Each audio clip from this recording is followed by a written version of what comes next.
algum tempo atrás, a gente teve um cliente de Porto Alegre, no Rio Grande do Sul, que queria instalar um sistema fotovoltaico na sua casa, já em fase final de construção. A primeira coisa que a gente faz é pedir para a pessoa um histórico de consumo. Apesar da casa dele ser nova, ele já morava numa casa anterior e a gente pegou esse histórico de consumo dele para verificar mais ou menos quanto que ele consumiria na casa nova.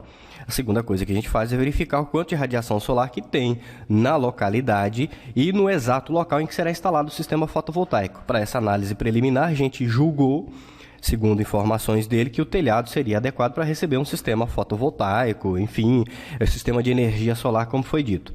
Fazendo aqui os cálculos, a gente tem, então, na equação para sistemas fotovoltaicos conectados à rede, 3,7 mais 0,69, que multiplica 30, que é a latitude de Porto Alegre. A inclinação ideal seria, então, 25 graus aproximadamente.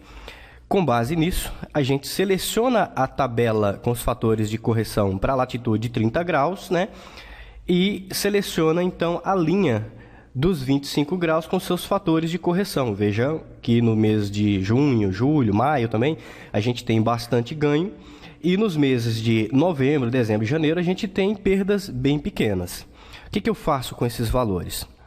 Você vai no site do Cresesb, do Suero, da sua fonte de dados preferida, busca os valores da radiação solar para aquela localidade no plano horizontal e multiplica cada um desses valores pelo seu respectivo fator de correção do mês. Né? No mês de janeiro, 5,97, eu multiplico por 0,96. Eu tenho uma pequena perda, uma perda aqui de 4%. No mês de junho, o valor da radiação solar no plano horizontal, lá para Porto Alegre, 2,42, segundo o Cresesb.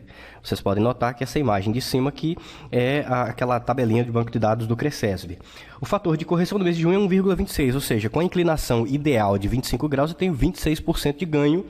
O valor da radiação solar salta de 2,42 para 3,04. No sistema fotovoltaico conectado à rede, o que a gente busca é melhorar a média anual.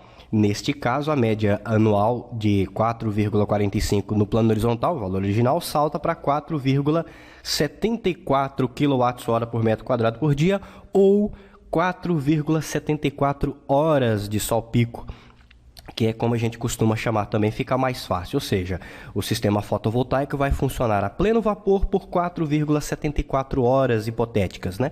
Vai receber 4,74 kWh, é como se trabalhasse por 4,74 horas a pleno vapor. Só que, quando nos chega aqui a imagem da casa dele, né, devidamente caracterizada para não ter problema, a gente teve este detalhe. Isso é um detalhamento enviado lá pelo arquiteto. A casa tinha a face de telhado voltada para norte, que é o que é demonstrado aqui. Só que a inclinação real do telhado é de 40 graus, além de ter um detalhe também, né, na frente, que atrapalharia a instalação do arranjo fotovoltaico, poderia haver sombreamento. Em qualquer outro local talvez fosse muito ruim, mas lá em Porto Alegre não foi tão problemático assim, né? Não precisou nem alterar muita coisa. Como lá em Porto Alegre a latitude é bem grande, né, a gente simplesmente fez as correções, só que agora com o valor não de 25 graus de inclinação, mas na linha com os valores para 40 graus de inclinação, e chegamos ao seguinte resultado. O valor do fator de correção para a superfície inclinada do mês de janeiro agora é 0,85, ou seja, em vez de ter 4% de perda, porque o valor anterior no ideal era de 96%, a gente perderia 4%, né? Aqui é de 0,85, a gente perde 15%, a perda é um pouquinho maior. Contudo, o ganho que acontece nos meses de aqui abril, maio, junho, julho, até agosto a gente tem ganho bastante, né? Mas principalmente nos meses de maio, junho e julho, perdão, o ganho é bem maior, é de 33%. É que a inclinação de 40 graus ela é interessante lá em Porto Alegre para sistemas fotovoltaicos isolados. Aí os valores dos mínimos mensais aqui foram bem mais altos, né? O valor mínimo mensal que no mês de junho foi bem mais alto. Só que o valor da média de radiação solar anual caiu. Não caiu muito, porque era Porto Alegre. Caiu pouco, mas é bem menor do que ideal.